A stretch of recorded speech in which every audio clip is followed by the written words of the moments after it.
Le continent fait face à de nombreux défis à relever en matière d'eau et d'assainissement. L'Union africaine, dans sa stratégie 2025 dédiée à cette problématique, s'active à mettre en œuvre ce projet. Les États membres sont appelés à considérer la question de la sécheresse et du stress hydrique comme étant très urgente du fait de leur caractère à susciter conflits, immigration entre autres.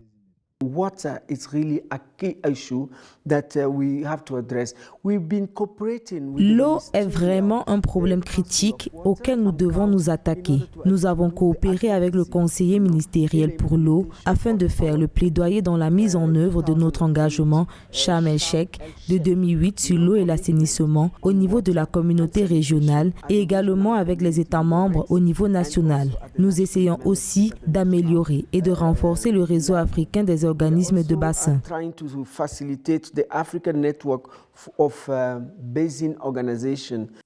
Les réalisations dans le domaine hydraulique restent peu satisfaisantes. Au menu d'une première conférence sur les problématiques liées à l'eau au cours de ce mois de mars 2022, le plaidoyer à l'endroit des chefs d'État en vue d'obtenir des engagements politiques sur la résolution du problème de l'eau.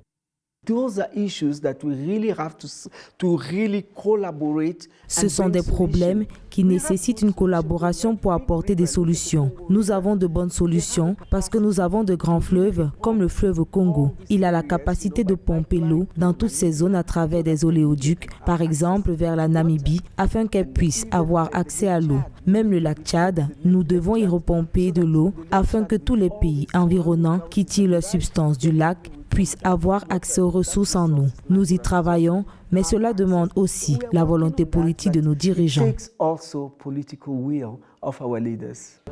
Le rétrécissement du lac Tchad s'accentue au fil des mois, une conséquence du réchauffement climatique avec une incidence pour les riverains ajoutée aux nouvelles populations qui y ont débarqué du fait des troubles. Dans la région Afrique australe, la sécheresse et le stress hydrique sont de plus en plus critiques.